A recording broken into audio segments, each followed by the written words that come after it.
नमस्कार दोस्तों, हमारे चैनल पर आपका स्वागत है। तो आज हम देखने वाले हैं सेक्शन 18।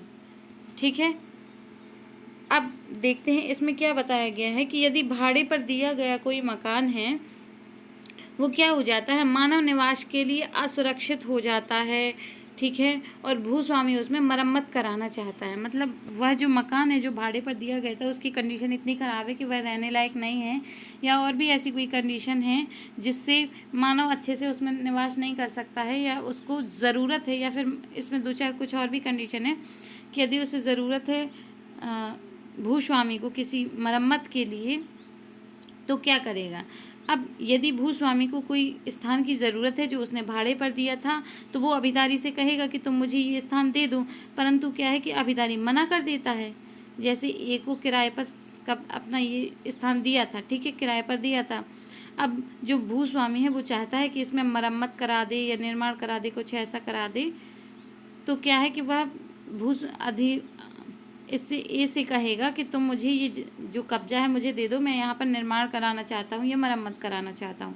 ठीक है, तो अभिदारी से कहेगा तो अभिदारी मना कर देता है कि मैं तुम्हें ये कब्जा नहीं दूंगा। तो क्या करेगा भूस्वामी, भूस्वामी आरसीए के पास जाएगा, न्यायालय में जाएगा और कहेगा कि मुझे ये कब्जा जो है मुझे दिलाया जाए, मैं इस स्थान पर मरम्मत कराना चाहता हूँ, ये अब रहने लायक नहीं है। तो फिर न्यायालय क्या करता है, उसके आगे की कहानी यहाँ पर सेक्शन 18 बताया है कि जो अभिधारी है, न्यायालय अभिधारी से पूछेगा कि यदि ऐसी मरम्मत हो जाती है तो क्या तुम यहाँ रहना चाहोगे इसी स्थान पर फिर से। तो क्या है कि अगर निर्वाचन करने का अधिकार यहाँ पर किसका हो जाता है, अभिधारी का, किराएदार का हो जाता है। यदि किराएदार कहता है हाँ मैं यहाँ पर रहना चाहूँगा तो फिर आगे की कहानी स्टार्ट हो जाती है। यहाँ पर है कि निर्वाचन अधिकार न्यायालय पूछेगा क्या फिर से यहाँ रहना चाहोगे, यदि हाँ कहता है तो। ठीक है, न्यायालय ने पूछा किराएदार से कि क्या तुम यहाँ फिर से रहना चाहोगे जहाँ से तुम्हें बेदखल किया जा रहा है या हटाया जा रहा है कुछ टाइम के लिए, फिर से रहना चाहोगे। तो यदि अभिदारी कहता है हाँ मैं यहीं रहना चाहूँगा, तो यदि न्यायालय खाली करा दे, अब न्यायालय एक टाइम बताएगा, न्यायालय एक टाइम बताएगा किराएदार को कि तुम 12 तारीख या 20 तारीख तक इस कब्जे को छोड़ दो ताकि जो मकान मालिक है वह इस पर मरम्मत करा दे। ठीक है, यदि न्यायालय खाली करा दे तो मतलब न्यायालय बताए टाइम के अनुसार क्या करना होगा, अभिधारी को वो स्थान खाली करना होगा। ठीक है, फिर मरम्मत पूरी होने के बाद 1 माह अंदर मकान मालिक किराएदार को कब्जा देगा। अब इसमें मकान मालिक के लिए ये कर्तव्य बताया है कि जैसे ही निर्माण कार्य पूरा हो जाए, ठीक है, तो उसके बाद क्या करना होगा, निर्माण कार्य के 1 माह के अंदर, जैसे ही निर्माण कार्य पूरा हो गया है तो 1 माह के अंदर क्या करेगा, मकान मालिक किराएदार को कब्जा दे देगा। पहला ये बताया है। फिर अगली बात बोलता है कि यदि कब्जा प्राप्ति से 1 माह अंदर भूस्वामी मरम्मत कार्य पूरा ना कराए तो न्यायालय। अब दूसरी कंडीशन ये बताई गई है कि यदि भूस्वामी ने ये कहा था कि मुझे उसमें निर्माण कार्य कराना है, मरम्मत कराना है, कुछ कराना है, इसलिए उसने कब्जा लिया था और न्यायालय द्वारा बताए समय पर भू अभिधारी ने उस स्थान को छोड़ दिया था।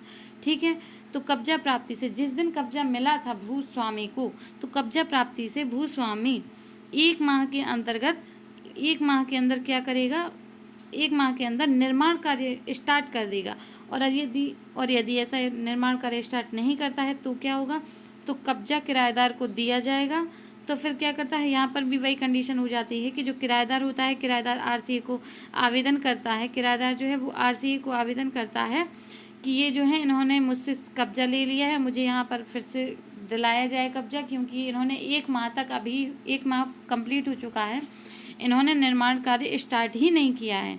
तो कब्जा फिर क्या आरसीए का समाधान हो जाता है, तो आरसीए किराएदार को वो कब्जा दिला देगा और प्रतिकर जो भी उसे क्षति हुई है, भू अभिधारी को जो भी क्षति हुई है तो वो भी क्षति कौन दिलाएगा, प्रतिकर के रूप में आरसीए किसको दिलाएगा, अभिधारी को, किराएदार को दिलाएगा। फिर से देखते हैं कि यदि किसी स्थान का कोई, अब ऐसे देखते हैं, यदि किसी स्थान का कोई मरम्मत या निर्माण कार्य कराना मकान मालिक चाहता है, इसके लिए वो भू अभिधारी से मतलब किराएदार से कहता है कि मुझे ये कब्जा दे दो जो मैंने तुम्हें किराए पर दिया है, मैं यहाँ पर निर्माण या मरम्मत कराना चाहता हूँ, परंतु जो अभिधारी है वह मना कर देता है। ठीक है, जो अभिधारी है वो मना कर देता है, तो ये जो मकान मालिक है वो किसके पास जाएगा, वो न्यायालय में जाएगा और कहेगा कि मुझे मेरा जो स्थान है वो दिला दिया जाए जो मैंने इसको दिया है, किराएदार को दिया है और मैं यहाँ पर क्या कराना चाहता हूँ, निर्माण या मरम्मत कराना चाहता हूँ।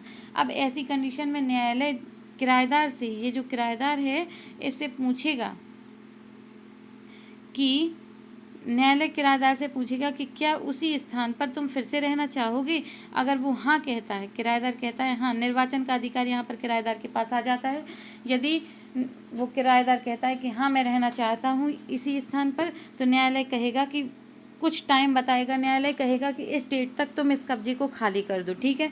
तो वह न्यायालय द्वारा बताए समय पर क्या होगा, न्यायालय द्वारा बताए समय पर अभिधारी जो है वह इस स्थान को खाली कर दे, ठीक है, कब्जा खाली कर दे। पहली बात तो यह है, उसने कब्जा खाली कर दिया है। अब मरम्मत यदि पूरी हो गई है, फिर यहाँ पर मकान मालिक के कर्तव्य बताए गए हैं। यदि मरम्मत पूरी हो गई है तो मरम्मत पूरी के बाद 1 माह के अंतर्गत क्या करना होगा, कब्जा किसको देना होगा, फिर से कब्जा देना होगा किसको, अभिधारी को कब्जा देना होगा, ठीक है। 1 माह के अंतर्गत अभिधारी को कब्जा देना होगा, पहली बात है। और दूसरी बात यह है कि यदि 1 माह के अंदर कब्जा प्राप्त हो गया है भूस्वामी को और उसने 1 माह के अंदर क्या किया है, उस पर निर्माण कार्य प्रारंभ नहीं किया है, तो क्या करेगा, तो जो अभिधारी किराएदार है वो किराएदार कहेगा, यहाँ पर आरसीए से नहीं कहता है, सॉरी, यहाँ पर न्यायालय से ही कहेगा। तो फिर क्या करेगा कि जो किराएदार है वो किराएदार किससे कहेगा, न्यायालय से कहेगा कि इन्होंने कहा था कि मुझे यहाँ निर्माण कार्य कराना है, परंतु इन्होंने 1 माह पूरा कंप्लीट हो चुका है, अभी तक कोई निर्माण कार्य नहीं कराया है, तो कृपया करके मुझे ये कब्जा दिलाया जाए और मुझे जो हानि हुई है वो भी प्रतिकर दिलाया जाए। तो क्या होगा कि न्यायालय यहाँ पर, अगर न्यायालय का समाधान हो जाता है तो न्यायालय क्या करेगा, कब्जा भी अभिधारी को दिला देगा, किराएदार को कब्जा दिला देगा। यदि 1 माह तक भूस्वामी उसमें निर्माण कार्य प्रारंभ नहीं करता है, मरम्मत पूरी ना कराए तो, और दूसरा कब्जा दिला देगा और प्रतिकर भी दिलाएगा। किसको दिलाएगा, तो अभिधारी को दिलाएगा, मतलब किराएदार को दिलाएगा, यदि न्यायालय का समाधान हो जाता है। तो आई होप आपको समझ में आया होगा। आज के लिए सिर्फ इतना ही, बाकी हम अगले वीडियो में देखेंगे। Thank you, bye bye.